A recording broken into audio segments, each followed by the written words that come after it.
My 30M colleague chose not to invite me to his wedding, which has completely disrupted our friendship. One of my colleagues at work, Mark, is a lifelong friend of mine. Our friendship spans decades, beginning in the quiet suburban neighborhood where we both grew up. We lived just a few houses apart, and our families were friendly, so it was only natural that we would become friends. Our early years were filled with the simple joys of childhood. Afternoons spent riding bikes down tree-lined streets, building forts out of blankets, and sharing countless sleepovers where we would talk long into the night about everything we dreamed our futures would hold. Through every stage of our educational journey, Mark and I were inseparable. We attended the same elementary school, where we navigated playground politics and shared lunches crammed with peanut butter and jelly sandwiches. Transitioning into high school together offered its own set of adventures and challenges. With the pressures of adolescence came first crushes, academic hurdles, and the realization that the future was no longer a distant dream, but an approaching reality. When college decisions were being made, and the daunting task of envisioning life beyond school loomed large, we supported one another as only true friends can. When I graduated from university, I stepped into the unfamiliar and at times overwhelming world of adulthood. Armed with my degree but lacking practical experience, I searched for a job savvy enough to propel me into the career I had envisioned. During this time, Mark, who had already dipped his toes into the professional world, offered invaluable guidance. It was Mark who informed me of an opening at his company, a discovery that would become a pivotal moment in my career journey. He spoke highly of the company, sharing stories about the culture and the people with a genuine enthusiasm that was impossible to ignore. Encouraged by his faith in me and the prospects he painted of the role, I applied. To my immense joy, I was hired. The journey began, not just in forging a career, but in sharing the day-to-day experiences with Mark. For several years now, Mark and I have worked side by side at this small, industrious company, one that, like many others in the industry, had a reputation for being male-dominated. This environment proved challenging at times, but it also cemented our friendship. We leaned on each other, navigating the intricacies and unwritten rules of office life, learning together as we climbed the proverbial ladder. Being in such close proximity daily, it was impossible not to strengthen our bond further. We have developed a rhythm in our routine, sharing lunch breaks where conversations could range from trivial chatter about the latest sports event to in-depth discussions about life goals and experiences. We frequently visit each other's desks for brief exchanges, offering moments of respite in the form of quick jokes or debates that would light up an otherwise tedious workday. Our coworkers began to see us as a package deal, the inseparable duo who, through shared history and mutual respect, maneuvered the challenges of corporate life. About a year ago, in a turn of events that filled me with immense happiness, Mark got engaged to his long-term partner, Natalie. Their relationship, which I had witnessed grow from fledgling beginnings into a profound partnership, was now evolving into marriage. I couldn't have been happier for him. Seeing him in love and planning a future with someone who matched his enthusiasm for life filled me with joy. Yet, with this joy came the sober reminder of the tough times Mark had endured, a period marked by personal loss that had tested his resilience like never before. Just a couple of years back, he had faced devastating trials as two deaths in his family occurred in close succession, casting a shadow over his world. During his darkest days, I stood by him as one would for a brother. Those were tough times with raw emotions, where Mark cried nearly every day, and listening was the most important thing I could offer. I did everything within my power to support him, letting him know that if he needed to express his grief, I was there. Not only did I lend an ear and provide a shoulder to lean on, but I also took on a significant portion of his workload, about a third of it, entirely of my own volition. I wanted to ensure he could take the necessary time off to grieve without the burden of work casting a long shadow over his healing process. This gesture was more than friendship. It was an acknowledgement of his need to heal and an assurance that someone had his back, no matter what. Now that the stormy periods have passed, seeing Mark happy and full of life is a testament to the resilience of the human spirit. His engagement marked a turning point, one that brought with it a wave of optimism. Since then, our conversations, particularly over lunch, have often revolved around the many details of wedding planning. As someone who enjoys hearing stories and anecdotes, I learned all about the intricacies involved, from the booking of the venue to the selection of fonts for the invitation cards. Mark's excitement was infectious, and his descriptions so vivid, it was as if I could see the wedding unfold in front of me. When he finally booked the venue, a charming location that captured both his and Natalie's essence, he was jubilant. There was an air of secrecy around the place, a surprise he wanted to reveal only once the invitations had been mailed out. I respected his wish for discretion, sharing in his anticipation for the big reveal. But now, with the wedding just 2 weeks away, I found myself confronting the unsettling reality that I might not be receiving an invitation. It was hard to reconcile with. I knew precisely when the invitations went out. Thanks to Mark recounting the day, he hand-delivered them with pride. Each day since, he has shown me the registry gifts as they trickle in. A crystal vase from an aunt, a handcrafted photo album from a cousin, all signs of the impending celebration. It was becoming harder to ignore that while the entire office seemed abuzz with talks of the wedding, I remained conspicuously excluded. Even as I harbored hope that perhaps my invitation had simply been delayed, I began to accept that I might have to come to terms with a starker truth. Despite our history, despite my internal narrative of our friendship, I wasn't invited. It felt ridiculous to admit how much this bothered me, but the sting of exclusion was all too real. Here was a large wedding, and yet the guest list included co-workers I barely recognized as part of Mark's circle. It challenged my understanding of our relationship and forced me to confront questions I had never thought to ask before. This realization has brought a critical eye to bear on our friendship, causing me to wonder if Mark's feelings toward me ever mirrored my own. There have been countless instances over the years when I've been there for him, offering guidance when he was at crossroads, being the vent to his frustrations, defending him in office conflicts, and even the little gestures of kindness that spoke volumes, such as saving him a slice of cake whenever he was caught away from his desk. Yet, in scanning my memory for times he reciprocated, I struggled to recall moments standing out in similar fashion. I started noticing a troubling pattern. Conversations with Mark increasingly felt one-sided. When it was my turn to talk, all too often, I realized he wasn't truly listening. He would nod absently, waiting for his chance to resume speaking, as if my words were merely a pause in his monologue rather than contributions to a mutually revered dialogue. When we did touch on subjects closer to my heart, his reactions were often muted, a silent nod accompanied by a quick segue back to topics revolving around him. This left me questioning. Was I nothing more than a sounding board to him?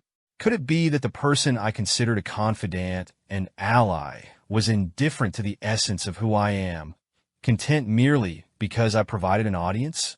The thought gnawed at me, making increasingly apparent the lonely reality that shadows my days at work. There was a time when Mark's presence filled those gaps, but the emerging void threatened to consume the solace I once took for granted. I felt used, and it hurt deeply. It seemed that the investment of years into this friendship was lopsided, and realizing this was like a breach of trust, casting doubt on authentic moments we shared. The workplace became a territory fraught with tension, now a lonely space minus the companionship I once found security in. I've ceased having lunches with him, and when Mark approaches for conversation, I've developed a pattern, politeness leading to prompt conclusions so I can return undistracted to my tasks. He seems oblivious to this change, a fact that feels like an echo confirming my worst suspicions. Perhaps I had mistaken camaraderie for friendship. Despite the hurt, I harbor no ill will toward him. I genuinely wish him well and share in the excitement of witnessing his life take a turn for the better. To see him happy, especially after the storms he weathered, is heartwarming. Yet, I find myself adrift, navigating the muddy waters between rational engagement and emotional hurt. Part of me questions if my reaction is too severe, whether my hurt stems from a place of inflated expectations. After all, weddings often have guest list constraints that demand difficult choices. Rational or not, the feelings remain unyielding and vivid. But it seems like there may not be a way back from this breach, and the path forward is shrouded in uncertainty. Has anyone else ever faced similar doubts in a friendship? I wonder if I am being unreasonable, letting ego over reason, or if my feelings are justified by the perceived one-sided nature of our relationship. Should I give these emotions space to settle, letting time provide clarity before making any decisions? Edit 1. To clarify some points. 1. Mark hand-delivered invitations to other co-workers, so mine wasn't a casualty of postal service mishaps. 2. I haven't broached the subject directly because conflict makes me uneasy. Confrontational conversations are something I naturally sidestep, even when the stakes are high. 3. I had invited Mark to my wedding several years back, an invite he gladly accepted, which perhaps amplifies my surprise now. Edit 2. The attention this has received far exceeded my expectations, and I'm grateful for every piece of advice offered. Your insights have given me much to ponder. There exists a split opinion on whether to raise the issue of the wedding invite or to let it lie. I am committed to confirming it's not an oversight, yet remain undecided about confronting Mark for an explanation. I am equally pondering our friendship, hesitant to dismiss it too rapidly. Emotions, while powerful, should not overshadow facts.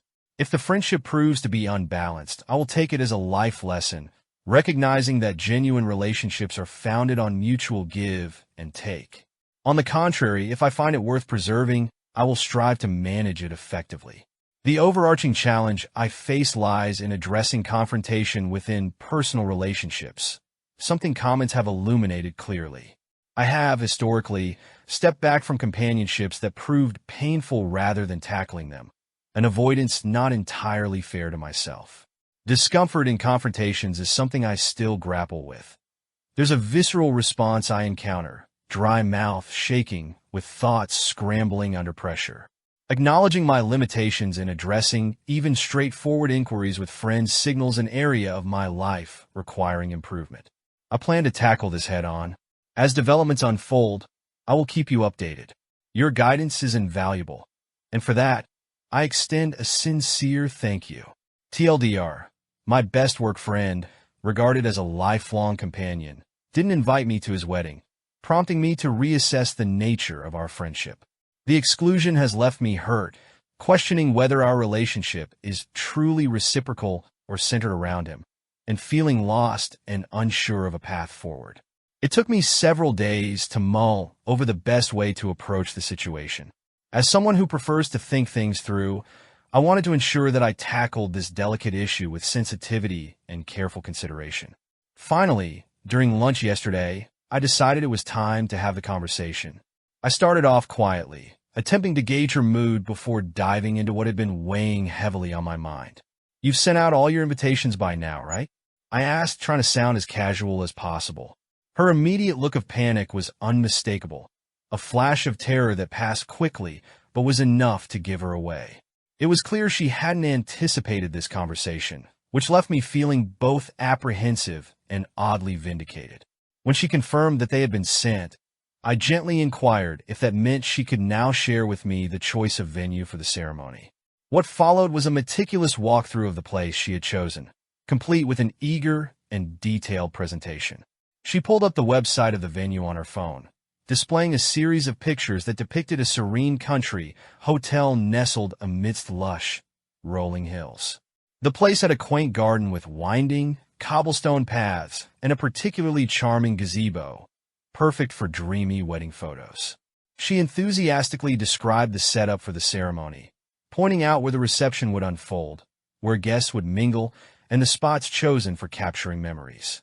Her eyes lit up as she explained about elegantly arranged tables adorned with beautiful flowers and the additional decor that would infuse the celebration with a personal touch. Every detail was shared with the passion and excitement of someone utterly engrossed in the magic of their upcoming nuptials. Yet, despite the picturesque nature of the venue and her obvious joy, I couldn't help but feel puzzled about the layer of secrecy that surrounded the whole affair. For someone so willing to divulge every other detail, why was there a need for coyness about my invitation? I decided to press a little further, carefully steering the conversation towards the guest list. Casually, I asked her about who she'd invited from work, trying to keep my tone light and inquisitive. As she listed names, I carefully noted my absence, a confirmation of my growing suspicion that my exclusion wasn't merely an innocent oversight. When I pointedly mentioned how I looked forward to seeing how her special day turned out in photos, she did not say anything to contradict me, such as suggesting I would be there to see it firsthand. It was at that moment that the situation became crystal clear. I wasn't part of the guest list by design. Her visible relief when I transitioned the subject to her honeymoon plans spoke volumes, as though a weight had been lifted from her shoulders. Having accepted that I wasn't invited, I made a conscious decision not to confront her about it, and this decision was guided by several considerations. Firstly, the underlying reason seemed fairly obvious to me. Despite the depth I imagined in our relationship, she apparently viewed us as work colleagues and nothing more. While I had seen us as closer friends, perhaps this was a misinterpretation on my side, a projection of my desires rather than reality. Her behavior led me to believe that there were no other conspiring factors such as a possessive fiancé or an avoidance stemming from shared past grief. No, the situation appeared clear-cut, which only baffled me further as to why she wouldn't tone down the wedding talk when conversing with someone outside her circle of invitees. Furthermore, she could have opted to explain the circumstances directly if she truly felt there was a significant divide between us. Secondly, maintaining a peaceful work environment was at the forefront of my considerations. Turning this issue into a significant confrontation risked labels of neediness or unprofessionalism, labels that could follow me beyond this situation into future professional interactions. There was also the potential fallout of her speaking unfavorably about me to other colleagues and friends, making my working environment significantly less palatable. In light of these risks, I decided it was more prudent to handle my emotions and the resulting disappointment quietly without stirring the proverbial pot. Lastly, and perhaps most importantly, it was her big day, a once-in-a-lifetime celebration meant to be her happiest moment. The last thing I wanted was to cast a shadow over her joy with any potential drama or negativity stemming from my end. It felt better to let her enjoy this significant milestone without any hitch related to my hurt feelings.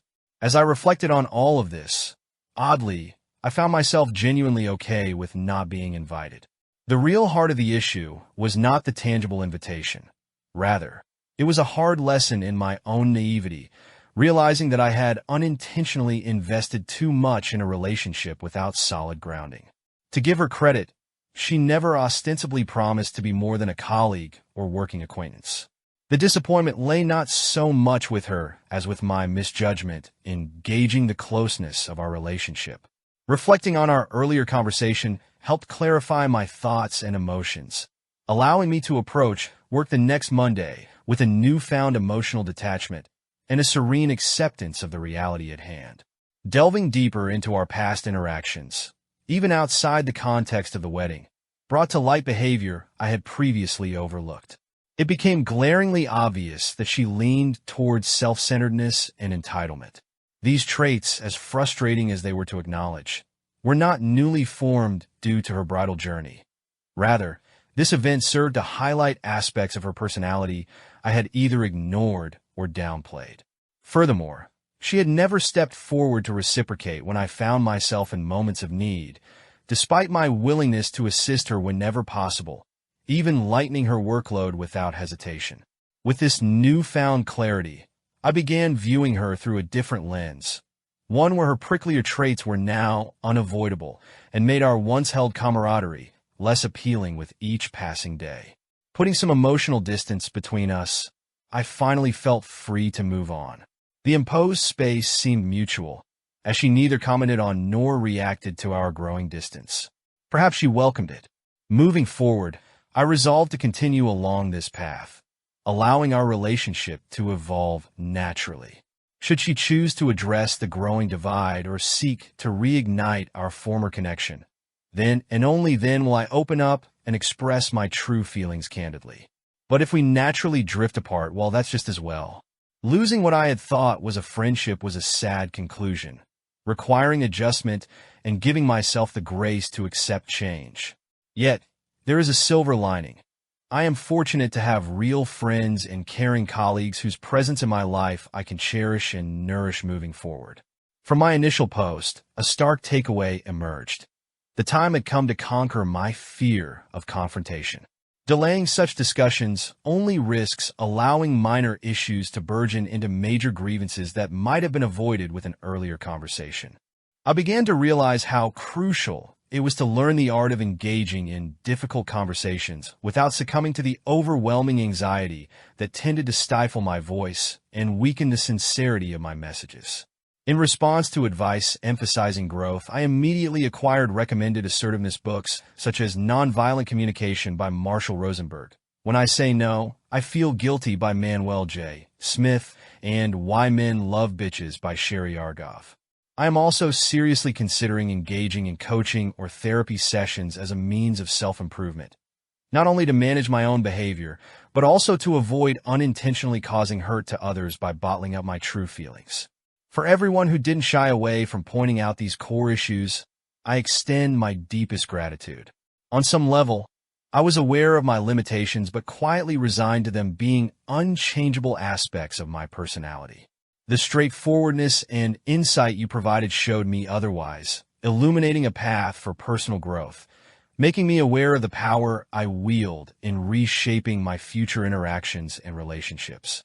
Additionally, the insights regarding one-sided friendships were nothing short of enlightening. I've spent much of my life being the perennial listener, unconsciously absorbing the dynamics without considering the potential long-term ramifications. This experience has been a catalyst for self-reflection, prompting me to critically scrutinize my other relationships to ensure I am not being taken advantage of, or worse, that I haven't unintentionally played a similar role in someone else's life.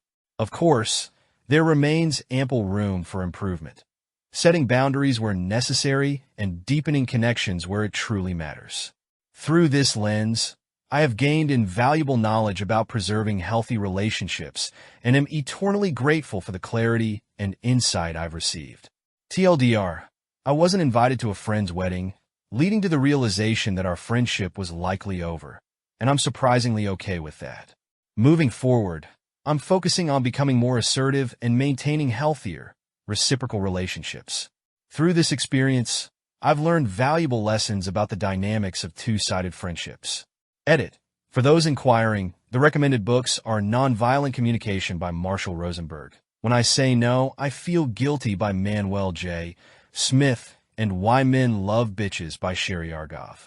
Since the original post over 4 years ago, I hadn't planned on providing an update, but given the renewed attention, I felt compelled to share my journey thus far. The colleague and I still work together. Over the years, she has had 2 children, which naturally brought with it extended leaves of absence, so we've seldom worked closely since. Initially, I admit to avoiding her, a sentiment driven partly by a petty intention to make her feel a similar hurt.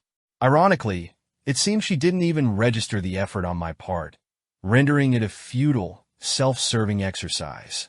Then, with the advent of remote work in 2020 coupled with her maternity leaves, enough time had passed by the time we reunited physically in the office that the scenario seemed distant and inconsequential. Nowadays, we are on amicable, friendly terms. Our interactions are without any traces of past grudges, having cleared unresolved tensions with time and distance. I learned to accept the reality of our dynamic, managing my expectations accordingly, and taking pleasure in light, casual conversations without unrealistic emotional extensions on my part. During this period of personal growth and self-discovery, so much has changed, both within my work environment and my personal life. The company I work for has been experiencing significant expansion, bringing in new talent and ideas, and with it, my social horizons have broadened considerably. I have found myself enfolded within a lively and close-knit group of work friends. These are individuals with whom I share not only professional goals, but also personal joys and challenges, creating a tapestry of friendships that enrich my daily life. We've developed a wonderful tradition, a rhythm, if you will, that punctuates our work week with moments of relaxation and camaraderie. Every day, We step out together for midday lunches, seeking refuge in the various eateries nearby, where we can unwind and share stories away from the demands of our desks. Our Fridays are reserved for unwinding at local pubs, a ritual that marks the end of the work week with laughter, clinking glasses, and shared plans for adventures over the weekend. Sometimes, these plans spill into our weekends themselves, resulting in outings that further cement the bonds between us. These shared moments have allowed me to meld my long-standing friendships with this dynamic new group, enriching my life immeasurably with their company, insights, and spirit. Just about 4 months ago, one friend from this vibrant circle celebrated her wedding, a joyful occasion that highlighted the strength and depth of our connections.